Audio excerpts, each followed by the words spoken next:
کیا آپ وہ بھول گئے ہیں جب بیت المقدس پر یہودیوں اور صہیونیوں کا قبضہ ہوا تو انہوں نے سلطان صلاح الدین ایوبی کی قبر پہ آ کے ٹھڈے مارے تھے اور کہا تھا اٹھ اور ہمارا مقابلہ کر۔ صلاح الدین ایوبی کی زندگی میں تو کوئی ان کے سامنے کھڑا نہ ہو سکا۔ یہ اصل صلاح الدین ایوبی کی قبر کو ٹھڈا نہیں تھا، یہ امت مسلمہ کو جھنجھوڑا گیا تھا، اس کو اٹھایا گیا تھا۔ لیکن ہم نے کہا میاں ہم اتنے سو گئے ہیں، ہم تو سورہ اسرافیل سے ہی جاگیں گے، اس سے قبل تو ہم بیدار نہیں ہوگے۔ آئیے اب سلطان صلاح الدین ایوبی کی کہانی بھی سنتے۔ یہ اسلام کا مجاہد اعظم، یہ حلال اور صلیب کی جنگوں کا ہیرو، اور جس پہ امت اسلامیہ کو آج بھی ناز ہے، اور آج صدیاں گزرنے کے بعد یہ سینوں میں دل کی طرح دھڑکتا ہے۔ سلطان ایوبی کا نام آج بھی دلوں پہ نقش ہے، اور اس کا نام سن کے مردہ جانوں کے اندر بھی زندگی کی حرارت پیدا ہو جاتی ہے۔ اس کے زمانے میں ریجینالڈ بدبخت ایک انگلستان کے شہزادے نے حاجیوں کے قافلے کو روک لیا اور ان کا سامان لوٹ لیا۔ انہوں نے کہا ہم حج پہ جا رہے ہیں، تو نے ہمارا سامان لوٹ لیا، ہمیں جانے دے۔ تو اس نے دریدہ دہنی کرتے ہوئے کہا بلاؤ اپنے نبی محمد کو جو تمہاری جان چھڑائے۔ بس سلطان صلاح الدین ایوبی تک یہ بات پہنچی تو میں نے تاریخ میں پڑھا کہ وہ دانت پیستا تھا، اس کی آنکھوں میں خون اتر آیا، اور اس میں کھڑے کھڑے قسم کھائی کہ جب تک اس ظالم کو کیفر کردار تک نہیں پہنچاؤں گا چین کی نیند نہیں سوؤں گا۔ پھر پونے دو سال کا عرصہ آپ سلطان صلاح الدین ایوبی کی زندگی دیکھ کے جنگی مہموں کو ترتیب دیتا رہا، دن رات اس نے ایک کر دی، نیند قریب نہ آنے دی۔ جب نیند بہت زیادہ تنگ کر دی تو پھر وہ خیمے کی چوب کے ساتھ ٹیک لگا کے کھڑے ہو کر کے اپنی آنکھوں کی آگ بجھا لیتا، اور پونے دو سال کا عرصہ اس نے چارپائی پہ لیٹ کے نہیں دیکھا۔ پھر وہ لمحے آئے کہ اللہ نے اس کی مراد پوری کی۔ انگلستان کے شہزادے لائن میں کھڑے تھے، اس نے شاہ گاما کو اپنی کرسی دی اور ساتھ کہا ہم جس کو کرسی دیتے اسے امان دیتے ہیں۔ پھر اس نے اس کے جو نائٹس تھے ان کو آب خورے دیے، ان میں پانی دیا، کہا جس کو ہم پانی دیتے ہیں اس کو امان دیتے ہیں۔ پھر جب ریجینالڈ کی باری آئی تو بادشاہ کی رگیں پھول گئیں غصے سے، اس نے تلوار نیام سے باہر نکالی اور اس کی چھاتی پہ چڑھ کے اس کی گردن پہ تلوار رکھ کے اس کے ٹکڑے کرتے ہوئے کہا او کتے، تو نے کہا تھا بلاؤ اپنے نبی محمد کو، محمد عربی نے اپنا نوکر بھیج دیا ہے۔ اور اس طرح اس ریجینالڈ کتے کے دو ٹکڑے کر کے رکھ دیے۔ یہ ہماری تاریخ ہے، یہ اور روشن تاریخ ہے۔ ہمارے اسلاف، ہمارے بزرگ اس دور کے شہنشاہ، اس دور کے بادشاہ اتنی جرأت اور اتنی عظیمت رکھا کرتے تھے، اور آج ہماری کمزوریاں نے دشمنوں کو دلیر کر دیے۔ کبھی ایسا بھی اندھیر آیا تھا کہ سر عام یوں توہین اور تنقیص ہوتی ہو پیغمبر حسن اور پیغمبر جمال کی، اور پھر 1.40 کروڑ انسان دنیا کے اوپر بستے ہوں، یہ بھی زمانے نے دن دیکھنے تھے۔ تو امت مسلمہ کی موت واقع ہو جائے اگر حضور علیہ السلام کی توہین باقی رہتی ہے۔ اس لیے امت کو پوری قوت کے ساتھ کھڑا ہونا ہے اور اپنے نبی علیہ السلام کی توہین کا بدلہ لینا ہے، اور یہ ممکن نہیں ہے جب تک جو ہے وہ ہم پوری دنیا کے اوپر غالب نہ ہوں۔ اللہ تعالیٰ امت کو وہ دن نصیب فرمائے کہ امت کا غلبہ اللہ تعالیٰ نصیب فرمائے۔ اس وقت ہمارا المیہ یہ ہے کہ ہمارے پاس عالم لیڈر کوئی نہیں ہے، عوام کے جذبے یقیناً دیکھنے کے۔ سیریا کے بچوں کو میں نے دیکھا کہ وہ چھوٹے چھوٹے بچے، انہوں نے ہاتھوں میں کتبہ پکڑا ہوا ہے، اور میں اس منظر کو دیکھ کر کے کتنی دیر تک سکتے میں رہا۔ اس کے اوپر لکھا ہوا تھا اقتلونا ولا تسبوا لنبینا، ہمارے ٹکڑے کر دو لیکن ہمارے نبی کو گالی نہ دو۔ ان بچوں کے درد کی کہانی کلیجے چیر رہی تھی۔ یہ محبتوں کا عالم، وہ اقبال نے کہا تھا چمن میں رخت گل شبنم سے تر ہے، چمن میں رخت گل شبنم سے تر ہے، سمن ہے سبزہ ہے باد سحر ہے، مگر ہنگامہ ہو سکتا نہیں گرم، یہاں کا لالا بے سوزے جگر ہے۔ اس وقت امت بے امام ہے، امت کے پاس جو ہے وہ کوئی ایسا شخص نہیں ہے جو امت کی رہنمائی کرے۔ ملک بھی خالی ہیں اور عالمی لیول پہ بھی ہم کسی امام سے محروم ہیں۔ اللہ نے وہ دن نصیب کرنے ہیں، ہم صفے سیدھی کریں، بس ہمارا کام اتنا ہے۔ صفے سیدھی کریں گے تو امام بھی اللہ بھیج ہی دے گا، اور وہ وقت آئے گا کہ اس کے جھنڈے نیچے ہم کھڑے ہوں گے۔ اور ہم نے تاریخ میں پڑھا ہے، کتب صحاح میں موجود ہے، بخاری اور باقی کتابیں اٹھائیں، ہمیں اس وقت کی بشارت دی گئی ہے کہ جب اساکر اسلام ترتیب پائیں گے اور پھر امام بھی آ جائے گا اور پھر امت مسلمہ وہ بانکپن پائے گی کہ صحیح حدیث میں آتا ہے کہ اگر کوئی یہودی کسی پتھر کے پیچھے یا درخت کے پیچھے چھپ کر کے پناہ مانگنا چاہے گا تو وہ پتھر مسلمانوں مجاہدوں کو بول کر کے کہے گا ادھر آ یہ ظالم میرے پیچھے چھپا ہوا ہے. وہ دن بھی اللہ تعالیٰ نے ہمیں دکھانے ہیں اور پوری امت کے اوپر جھنڈا جھولے گا تو آمنہ کے لال کا ہی جھولے گا انشاءاللہ.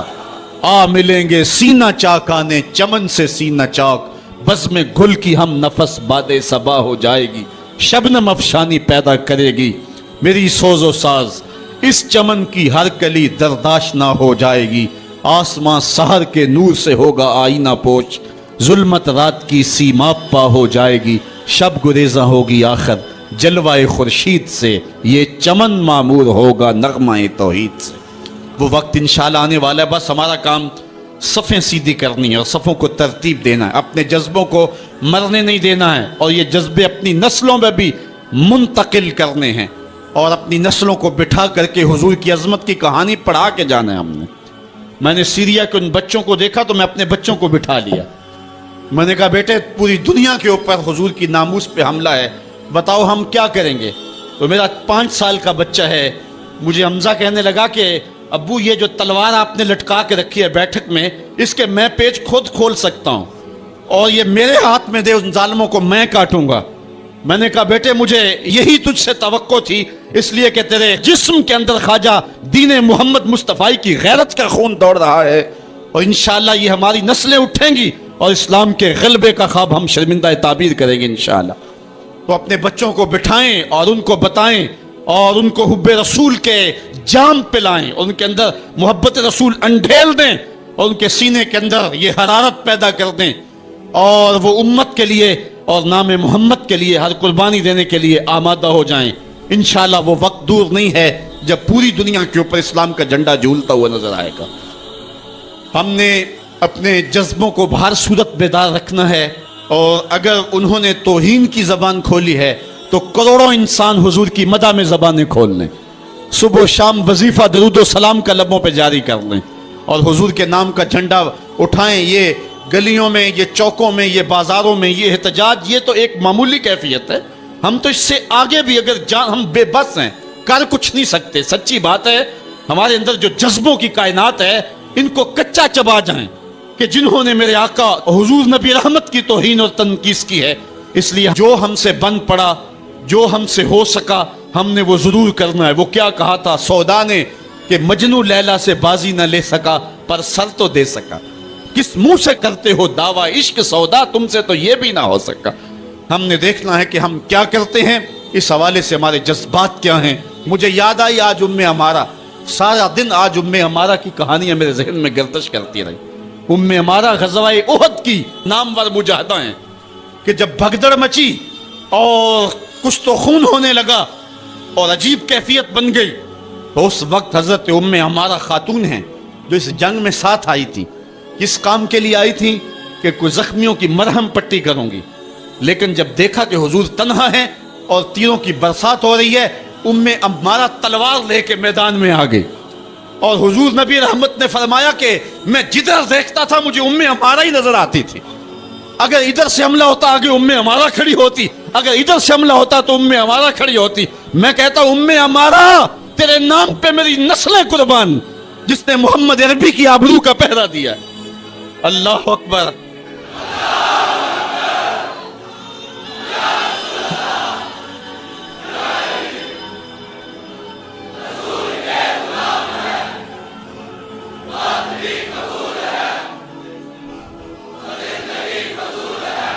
تمہارے جذبے سچے ہیں انشاءاللہ. شاید مغرب کو بھول ہو گئی ہے, یہاں ایک ایک بچہ غازی علم الدین ہے, ایک ایک بچہ عمر چیمہ ہے. یہ سعادت مندیوں کا سفر ہے. یہ مغرب کو بھول ہو گئی ہے, اس نے کس قوم کو چھیڑا ہے. ان کی غیرت مری ہوئی نہیں ہے, انہوں نے کچوکے دیے, زخم دیے, امت کو معاشی بحران میں مبتلا کر دیا. روز پیٹرول کے بم ہمارے اوپر گرتے ہیں لیکن ہم کبھی میدان میں نہیں آئے. لیکن سارے معاملات کے اندر ہم کمپرومائز کر سکتے ہیں, کمزوری بھی دکھا سکتے ہیں. اگر اس عنوان سے ہم کمزوری دکھائیں, ہمارا بچتا ہی کچھ نہیں ہے. ہمارا سب کچھ نام محمد ہے. ہم نے ہر دور میں تقدیس رسالت کے لیے وقت کی تیز ہواؤں سے بغاوت کی ہے، چھوڑ کے سلسلہ رسم سیاست کا فسوں بس ایک نام محمد سے محبت کی ہے۔ ہم نے عہد غلامی کرنا ہے حضور علیہ السلام کے نام سے، اور انشاءاللہ یہ ہماری سعادت مندی ہے۔ ورنہ ہم نے وہ زمانہ بھی دیکھا ہے جس زمانے میں کوئی ایسا متنفس نظر نہیں آتا تھا جو حضور کے نام کا جھنڈا اٹھائے۔ یہ تاتاریوں کا دور ہے، جب بغداد کو اجاڑا گیا، امت کے سر کاٹے گئے، اور یہ حال تھا کہ منگول سردار نے کہا کسی مسلمان کا سر لاؤ، اپنے فوجیوں کو کہا نہیں تو تمہارا سر کاٹ کے لگائیں گے۔ ایک مینار تعمیر کرنا ہے کھوپڑیوں کا، اور پھر مسلمانوں کا پتہ ڈھونڈتے ہوئے لوگ ہاتھ میں پیسے لے کے گھومتے تھے کہ کسی مسلمان کا پتہ دے دو، اس کا سر کاٹیں ہم، لیکن مسلمان ملتا نہیں تھا، کاٹ دیے گئے۔ دجلہ 3 دن تک خون بن کے بہتا رہا۔ یہ ہماری تاریخ ہے بغداد کی۔ اور پھر دجلہ کا بند توڑ دیا گیا، جو لوگ تہ خانوں میں چھپے تھے 1.25 لاکھ لاشیں ہم نے وہاں سے پھر نکالی۔ پھر وہ لمحے آئے کہ کوئی ایسا متنفس نظر نہیں آتا تھا جس کے ہاتھ میں اسلام کا جھنڈا ہو۔ تو ایک منگول سردار عیسائی ہو گیا، اس نے ایک عیسائی پادری کو بلایا اور کہا کہ اپنے مذہب کی تبلیغ کر تاکہ کچھ لوگ اور بھی ہمارے ہم نوا ہو جائیں۔ اس نے قسم پرسی کے سالم میں کہ اب کوئی شخص نہیں ہے جو اسلام کا نام لیوا ہو، تو اپنے خب سے باطنی کا اظہار کر دیا اور پیغمبر حسن و جمال حضور نبی رحمت کی توہین و تنقیص کا آغاز کیا۔ ابن حجر نے لکھا ہے کہ ایک کتا تھا جو خیمے کی چوب کے ساتھ بندھا ہوا تھا۔ جب اس نے توہین کا آغاز کیا تو اس نے بھونکنا شروع کر دیا۔ لوگوں نے کہا کہ یہ کتا تیری اس توہین کی وجہ سے بھونک رہا ہے۔ اس نے کہا نہیں ایسی کوئی بات نہیں، یہ کتا نسلی کتا ہے۔ واقعی وہ نسلی تھا، اور میرا ہاتھ کا اشارہ پا کے غیرت میں آ گیا ہے، کوئی ایسی بات نہیں ہے۔ اس نے پھر توہین کا آغاز کر دیا۔ ابن حجر نے لکھا ہے کہ اس کتے نے زنجیر تڑوا کر کے اس پادری کے گلے میں جا کے دانت گاڑ دیے اور چھوڑا تب جب اس کو واصل جہنم کر دیا۔ اس منظر کو دیکھ کے 70,000 اس فوج کے سپاہی اسلام کے دامن میں آ گئے۔ اقبال نے اسی موقع پہ کہا تھا تو نہ مٹ جائے گا ایران کے مٹ جانے سے، نشائے میں کو غرض نہیں پیمانے سے، ہے عیاں یورش تاتار کے افسانے سے، پاسباں کعبے کو مل گئے صنم خانے سے۔ اللہ اپنے نبی کی آبرو کی یوں بھی حفاظت کرنا جانتا ہے۔ کون جانتا تھا کہ عامر چیمہ یہ کام سر انجام دے گا؟ وہ تو ٹیکسٹائل کی ڈگری لینے گیا تھا، لیکن غلامی رسول کی سند لے کے پلٹا۔ میں نے غازی کے جنازے میں شرکت کی ہے، آپ نیٹ پہ جائیں اور وہاں اس کے جنازے کی تصویر دیکھیں، یا کہیں تصویر آپ کو میسر ہو۔ جنازہ لوگوں کی انگلیوں پہ ہے، بھاری تابوت اور اس کے اندر اس کا جسد اطہر، لیکن ہاتھوں پہ نہیں ہے، آپ کو انگلیوں کے پوروں پہ نظر آئے گا۔ اور ایسے مناظر بھی دیکھنے والوں نے دیکھے کہ رش کی وجہ سے لوگ نیچے سے ہٹ بھی جاتے اور وہ پھر بھی ہواؤں میں تیرتا رہتا۔ آپ جا کے دیکھ لیں، میں کوئی ہوا میں بات نہیں کر رہا، بالکل انگلیوں کے پورے پہ میں خود شامل تھا، اور میری سمجھ میں اس وقت بات نہیں آتی تھی کہ یہ کیا ماجرا ہے، اتنا بھاری صندوق اور انگلیوں کے پوروں پہ۔ پھر ایک دن میں حضرت سعد بن معاذ کی کہانیاں پڑھ رہا تھا کہ ان کا جنازہ بڑا ہلکا تھا، تو پوچھا گیا تو فرمایا کہ سعد کے جنازے کو صرف انسان ہی جو ہے وہ کندھا نہیں دے رہے، فرشتے بھی کندھا دے رہے ہیں۔ غازی کا جنازہ ایسے ہوا میں تیرتا تھا جس طرح پانی پہ کشتی تیرتی ہے۔ میں نے خود غازی کی قبر کی پائنتی پہ ایک سید زادے کو روتے دیکھا، اور وہ کیا رہا تھا، ربا میں تینوں یہ نہیں کہندا مینوں عامر چیمہ بنا دے، میں کہنا دے قدماں دی مٹی ہی بنا دے۔ یہ سعادت مندی کی موت ہے، یہ خوش نصیب لوگوں کی زندگی ہے، اور مسلمان اس کو اعزاز سمجھتا ہے۔ اس پورے حال میں کوئی ایک شخص بھی نہیں ہوگا کہ جس کے دل میں یہ آرزو نہ ہو کہ میں حضور کے نام پہ قربان ہو جاؤں۔ ایک ایک شخص کے سینے کے اندر، میں سمجھتا ہوں میرا ہی سینہ، لیکن نہیں، ہر شخص کا سینہ یہی ہے، اور ہر شخص کے اندر کے جذبات یہ یار یہ دھڑا کیا ہے زندگی میں حضور کے بغیر؟ سب کچھ حضور ہی ہیں، اور ہماری زندگی کا سب سے قیمتی اثاثہ حضور کی ذات ستودہ صفات ہے۔ آپ کو جمعۃ المبارک کو جو کال دی گئی اس میں بھرپور شامل ہوں، جہاں جہاں سے آئے ہیں وہاں جو جلوس ہو بھرپور شامل ہو، لوگوں کو ترغیب دیں، اور اس کو جو ہے وہ بہت بڑے سائز کے اندر جلوسوں کو منعقد کرے تاکہ مغرب کو پیغام جائے کہ یہ تھکے ہوئے، ماندے ہوئے، ہارے ہوئے، یہ جو ہے وہ معاشی بحرانوں کے پسے ہوئے لوگ جب بھی اپنے من کا سودا کرتے ہیں تو بازار مصطفیٰ میں ہی کرتے ہیں۔ ان کو پیغام جائے اور ہماری نسلوں کے اندر بھی یہ جذبے جاگے، اپنے بچوں کو بھی انگلیوں سے لا کر کے جو ہے وہ ان جلوسوں کے اندر لے کر کے آئیں، اور اس سعادت مندی کے سفر کے اندر ان کو بھی شامل رکھیں تاکہ ان کے اندر بھی یہ جذبے بیدار ہوں کہ محمد سے وفا تو نے تو ہم تیرے ہیں، یہ جہاں چیز ہے کیا لوح و قلم تیرے۔ ہم تاریخ کے کمزور دور میں بھی دیکھتے ہیں جب سلطنت عثمانیہ کا کمزور خلیفہ سلطان عبد الحمید تمام سفیروں کو بلا کر کے انہیں کہتا ہے کہ مجھے یہ اطلاع ملی ہے کہ تمہارے ملک میں ایک ایسی فلم کی نمائش ہونے والی ہے جس میں پیغمبر رحمت صلی اللہ علیہ وسلم کی توہین اور تنقیص کے پہلو نکلتے ہیں۔ تو انہوں نے کہا کہ ہم اس کا کل جواب دیں گے۔ تو اگلے دن انہوں نے دربار میں حاضر ہو کر کے کہا کہ اس فلم کے لیے ٹکٹیں تقسیم ہو چکی ہیں اور اس کو روکنا ممکن نہیں ہے۔ تو سلطان عبد الحمید اپنے ہاتھ میں تلوار پکڑتا ہے اور پھر اپنی کرسی سے اٹھ کے کھڑا ہو جاتا ہے، کہتا ہے تم کر کے دیکھو، یہ تلوار پھر تمہارا فیصلہ کرے گی۔ اور پھر وہ فلم ریلیز نہیں ہو سکی تھی۔ یہ میں آپ کو اسلام کے طاقتور دور کی کہانی نہیں سنا رہا، سلطنت عثمانیہ کا کمزور ترین خلیفہ یہ سلطان عبد الحمید کی کہانی ہے، یہ ہمارے دور زوال کی کہانی ہے، اور ان میں یہ ہمت نہ ہو سکی۔ اور جو ہمارا ماضی ہے وہ تو اس حوالے سے اتنا شاندار ہے، ہمارے اسلاف، ہمارے بزرگ اور اس دور کے حکمران حضور علیہ السلام کی آبرو کا جس انداز سے پہرا دیتے رہیں، اور اہل علم نے جس بانکپن کے ساتھ اس زمانے میں فتوے دیے تھے، ہم بہت کچھ برداشت کرتے آئے ہیں اور بہت معاملات کو ہم جو ہے وہ سہنے کی سکت بھی اپنے اندر پاتے ہیں، لیکن یہ بات ذہن میں رکھیں کہ ہمارے اندر یہ طاقت نہیں ہے کہ ہم حضور کی توہین کو برداشت کر لیں۔ ہمارا سب سے قیمتی اثاثہ اور کائنات کی سب سے بڑی دولت حضور کی آبرو ہے، اس کی جو بھی ہمیں قیمت دینا پڑی ہم ہر صورت کے اندر وہ قیمت ادا کر کے ناموس رسالت کا پہرا دیں گے انشاءاللہ۔ اور دنیا نے دیکھ لیا ہے ہم اتنے کمزور نہیں ہیں، شاید انہوں نے حکمرانوں کے چہروں سے عوام کے چہروں کو دیکھنے کی کوشش کی تھی، لیکن ایسا نہیں ہے۔ جن کے مفادات مغرب سے وابستہ ہیں اور جن کے پیسے مغرب کے بینکوں میں ہیں اور جن کی عیاشیوں پر مشتمل ویڈیو ان کے پاس موجود ہیں، وہ تو بزدل کوئی بات کرنے کی ہمت نہیں رکھتے، اور جنہوں نے اپنی زندگی کا سودا ہی بازار محمد میں کیا ہے تو پھر انہیں کوئی ڈر اور کوئی باک اور کوئی خوف نہیں ہے، اور وہ حضور کے نام پہ سب کچھ لٹانے کے لیے ہمیشہ آمادہ رہتے ہیں، کوئی ان کے ساتھ چلے یا نہ چلے۔ لاہور کے اندر پرسوں درس قرآن کے بعد میں ایک دوسری جگہ درس قرآن پہ جا رہا تھا، تو میں نے ایک تنگ گلی میں دیکھا کہ ایک بوڑھا شخص تھا جس کی عمر کوئی 80 سال کے قریب ہوگی، اس کا حلیہ بھی نہیں بتا رہا تھا کہ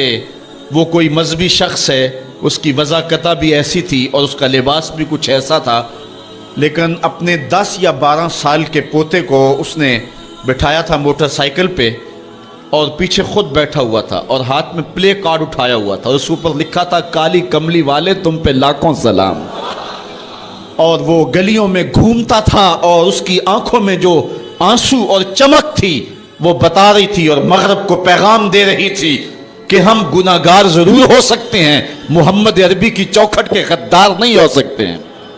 ہمارا سب سے قیمتی اثاثہ حضور علیہ السلام کی آبرو پہ قربانی دینا ہے، اور یہ ہماری زندگی کی سعادت مندی ہے۔ امام مالک نے کہا تھا کہ 2 ہی چیزیں ہیں دنیا کے اوپر، یا عاشقان رسول زندہ رہیں یا گستاخان رسول زندہ رہیں، دونوں ایک ساتھ زندہ نہیں رہ سکتے ہیں، اور اب وہ وقت آ گیا ہے کہ ہم پوری قوت کے ساتھ کھڑے ہو کر کے اس بات کا اعلان کریں اور پوری امت سیسا پلائی ہوئی دیوار بن جائے اور امت کا ایک ایک بچہ غازی علم الدین شہید بن جائے، غازی عامر چیمہ بن جائے، مغرب کی وادیاں بھی گونج اٹھے اور مشرق کے دیواروں در بھی گونج اٹھے، اور جدھر ہی کان لگائیں میرے محمد عربی کے قصیدے ہی سنائی دیں۔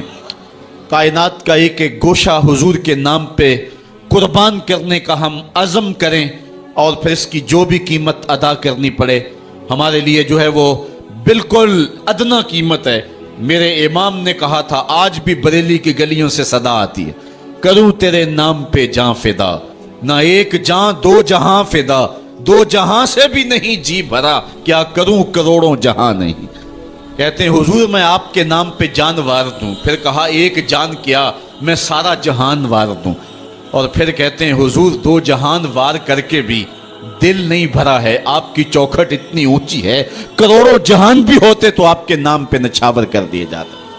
تو حضور علیہ السلام کی آبرو، حضور علیہ السلام کی عزت اور حضور کی ناموس کا پہرا، یہ اہل ایمان کی زندگی ہے، اور ان کی زندگی کا ترہ ہے، اور ان کی زندگی کا شیوہ اور دستور ہے۔ کتاب رحمت کا مضمون دیکھیے، آج آپ کو کئی لوگ بزدلی کی تبلیغ کرتے دکھائی دیں گے، مختلف چینلوں پہ بیٹھے ہوئے کمزور باتیں کرنے والے بھی آپ کو دکھائی دیں گے، کسی کی بات پہ کان نہ دھریں۔ آئیے دیکھیے قرآن کیا کہتا ہے، ان الذین یؤذون اللہ ورسولہ لعنہم اللہ فی الدنیا والآخرہ، وہ لوگ جو اللہ اور اس کے رسول کو اذیت دیتے ہیں ان پر دنیا میں بھی لعنت ہے اور آخرت میں بھی لعنت، وَأَعَدَّ لَهُمْ عَذَابًا مُهِينًا، اللہ تعالیٰ فرماتا ہے ان کے لیے اللہ نے دردناک رسوا کر دینے والا عذاب تیار کر رکھا ہے۔ اور آگے چل کے یہی سورہ احزاب میں فرمایا ملعونین، وہ لوگ لعنتی ہیں، یہ قرآن ہے، ملعونین، اللہ کہہ رہا ہے یہ بدبخت لوگ پھٹکارے ہوئے ہیں، اینما سوکفوا اخذوا وقتلوا تقتیلا، جہاں بھی پکڑے جائیں ان کو گن گن کے قتل کر دو۔ ابن خطل نامی ایک بدبخت تھا جو حضور کی توہین کیا کرتا تھا۔ آقا کریم علیہ السلام جب مکے سے ہجرت کر کے مدینہ تشریف لائے، مدینے سے پھر دوبارہ مکے میں جب حضور جلوہ فراز ہوئے اور فتح مکہ کا روشن واقعہ ہمارے سامنے ہے، تاریخ آپ پڑھیں، اس وقت حضور علیہ السلام نے حکم دے دیا تھا کہ جو معافی مانگے اسے معاف کر دو، جو دروازے بند کر لے اسے معاف کر دو، جو امن مانگے اسے امان دے دو، جو ہتھیار پھینک دے اسے امن دے دو، جو معذرت کرے اس کی معذرت قبول کر لو۔ لیکن کچھ بدبخت گستاخان رسول کے بارے میں فرمایا یہ جہاں بھی ملے ان کے ٹکڑے کر دو۔ ان میں سے ایک بدبخت ابن خطل تھا، اس کی دو لونڈیاں تھیں، یہ دونوں گا گا کے تنقیس کرتی تھی حضور کی، اور یہ شعر لکھتا تھا۔ ابن خطل جب حضور علیہ السلام کے لشکر کو مکے میں آتا ہوا دیکھتا ہے تو اپنی جان بچانے کے لیے کعبے کے پردے کے اندر چھپ گیا۔ اہل ایمان جب طواف کر رہے تھے تو کعبے کے پردے کے اندر چھپی ہوئی کوئی چیز دیکھی، انہوں نے ٹٹولا دیکھا تو ابن خطل تھا، پناہ تو اس نے کعبۃ اللہ کی دیوار اور پردے کے درمیان لی، لیکن حضور نے تو کہا تھا جو ابو سفیان کے گھر میں چلا جائے اسے بھی امن دے دو، حرم تو امن کا مرکز ہے ہی ہے، جو ابو سفیان کے گھر چلا جائے اسے بھی امن دے دو، اور یہ کعبہ کی دیوار کے ساتھ چمٹا ہوا تھا اور کعبے کے پردے کے اندر چھپا ہوا تھا۔ صحابہ نے عرض کی حضور ابن خطل یہاں چھپا ہوا ہے، فرمایا اس کو یہیں سے نکال کے قتل کر دو۔ چاہے زمزم اور مقام ابراہیم کے درمیان جو جگہ ہے یہاں ابن خطل کو قتل کر دیا گیا، اس ناپاک کے گندے خون سے حرم کی زمین کو پاک رکھا جاتا اور اس کو حرم سے باہر نکال کر کے قتل کر دیا جاتا۔ یہی قتل کرنے کا حکم دیا، کیوں؟ زمانے کو بتلانا مقصود تھا کہ حضور کا گستاخ چند سانسیں بھی زندہ رہنے کا حق نہیں رکھتا ہے، اس کو وہیں قتل کر دو۔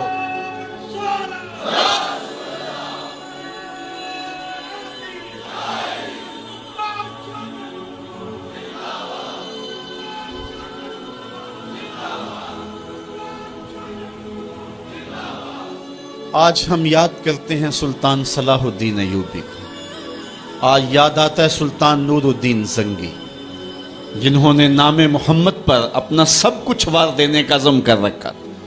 دنیا پہ کتنے حکمران آئے ہیں، آج دنیا ان کا نام بھی نہیں جانتی، لیکن کیا وجہ ہے کہ سلطان ایوبی کا نام لبوں پر آئے ادب سے پلکیں جھک جاتی، عقیدت اور احترام کے جذبات سینے میں پیدا ہوتے ہیں۔ کیوں؟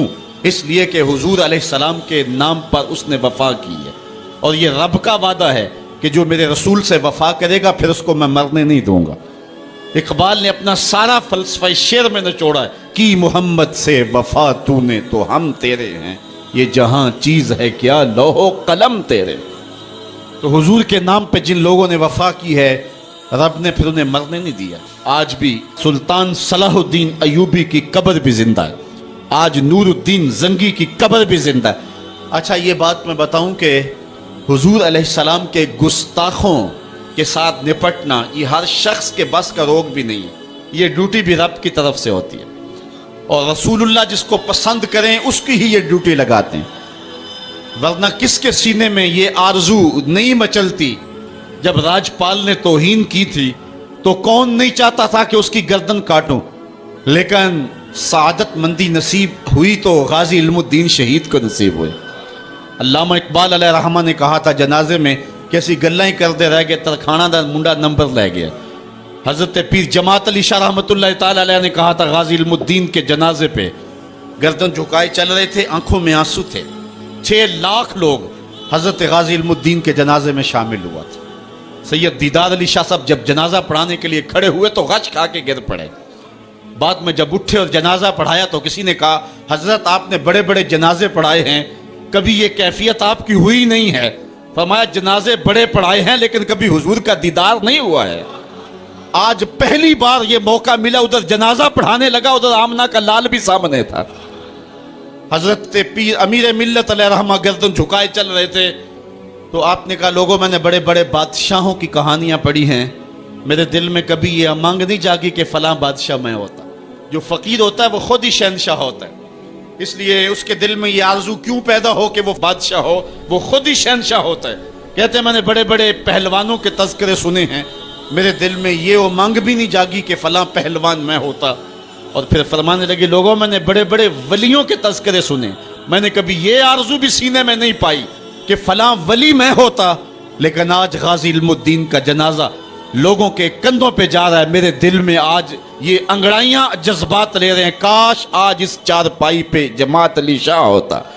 یہ آرزو، یہ تمنا، یہ خواہش میرے دل میں انگڑائیاں لے رہے ہیں۔ یہ سعادت مندیاں ہیں، یہ خوش نصیب لوگوں کا مقصوم ہے، اور یہ مقدر والے لوگوں کو سعادت مندی نصیب ہوتی ہے۔ یہ یہودی یہ شروع سے پیغمبر حسن و جمال حضور علیہ السلام کی توہین و تنقیص کو شعار زندگی رکھتے ہیں۔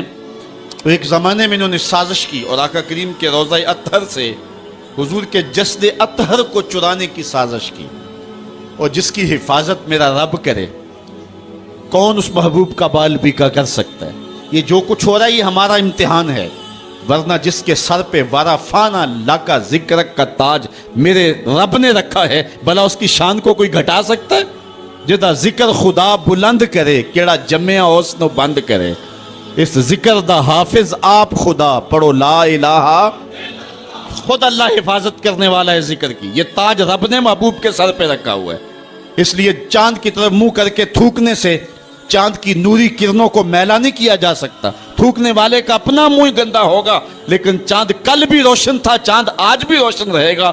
مدینے والے چاند کی عظمتوں کو کوئی گہنا سکتا ہی نہیں ہے، کیونکہ جس کے سر پہ ورفانا لکا ذکر کی چادر میرے رب نے تان دی ہے، اس کی عظمتوں کو کوئی گھٹا سکتا ہی نہیں ہے۔ یہ امتحان ہمارا ہے، یہ آزمائش ہماری ہے۔ اللہ اکبر۔ تو میں نے کہا کہ یہ سعادت مند لوگوں کا مقصوم ہوتا ہے۔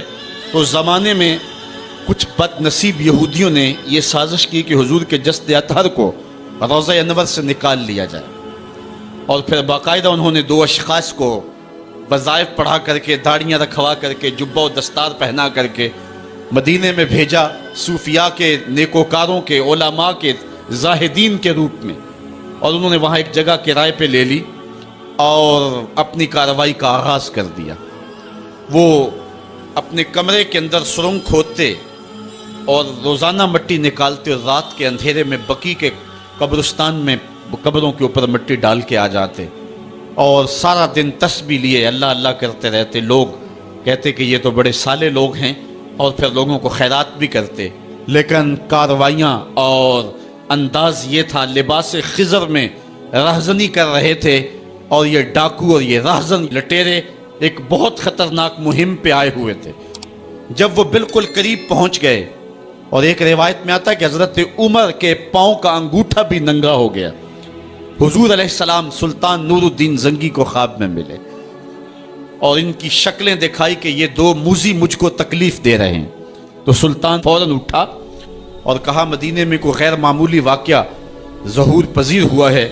اور اس نے جلدی سے کچھ سواروں کو اپنے ساتھ لیا اور کچھ خزانہ ساتھ لیا اور فوجوں کو حکم دیا کہ وہ تیار ہو کر کے جلدی میرے پیچھے آئیں. مدینے میں پہنچ کر کے اس نے دعوت عام کر دی اور لوگوں کہا کہ آؤ میرے دسترخوان نعمت سے کھاؤ، اور لوگوں کو خیرات کرنے لگا. سارا مدینہ اس کے پاس آیا، لیکن جو شکلیں اس نے دیکھی تھی اس کو وہ نظر نہ آئیں. وہ بار بار پوچھتا تھا کوئی رہ تو نہیں گیا. لوگوں نے کہا کہ نہیں، سارے جو ہیں وہ آپ سے خیرات لے گئے ہیں. ہاں، دو شخص ایسے ہیں کہ جو بہت بڑے سخی ہیں، ان کو تو ضرورت ہی نہیں آپ کی دہلیز پہ آنے کی. بادشاہ نے کہا مجھے دکھاؤ وہ کون ہے. بادشاہ کو شک گزرا یہ وہی تھے. جب سامنے آئے تو بادشاہ نے فوراً پہچان لیا. کہا کہ میں تمہارے ڈیرے پہ جہاں تم رہتے ہو وہاں جانا چاہتا ہوں. بادشاہ تفتیش کرنا چاہتا تھا. جب دیکھا تو تسبیحیں لٹکی ہیں، مصلے بچھے ہوئے، قالین بچھے ہوئے ہیں. تو بادشاہ مصلہ اٹھایا، قالین اٹھایا تو نیچے پھٹا تھا. جب پھٹا اٹھایا تو نیچے سرنگ تھی. پھر بادشاہ نے ان کو جانوروں کے پیچھے بندھوا کر کے چروا دیا. اور میں نے تاریخ میں پڑھا سلطان نور الدین زنگی مدینے کی گلیوں میں پھر اس کے بعد روتا پھرتا تھا اور اس کی آنکھوں میں آنسو تھے اور کہتا تھا یا رسول اللہ تمہاری مہربانی کہ یہ ڈیوٹی میرے ذمہ لگائی ہے، ورنہ کائنات بھری پڑی تھی. یہ سعادت مندی میرا مقدر کہ اس نوکری کے لیے مجھے منتخب کیا ہے. اور پھر اس نے روضہ رسول کے ارد گرد جو ہے جہاں تک پانی آتا ہے وہاں تک جو ہے اس نے جو ہے زمین کھدوائی اور سیسا پگھلا کے اس کے اندر ڈال دیا کہ دوبارہ قیامت تک کوئی موذی اس کی جرأت نہ کر سکے. تو روضہ رسول کے ارد گرد وہ سیسا پلائی ہوئی دیوار ہے جس کو کھودا نہیں جا سکتا. یہ سلطان نور الدین زنگی کی زندگی کا یہ انوکھا باب ہے. مستی دے وچ عمر گزر گئی، مستی دے وچ عمر گزر گئی، دنیا دے وچ کھو گئے بھلیا، تھک ہار کے سو گئی بھلیا، تھک ہار کے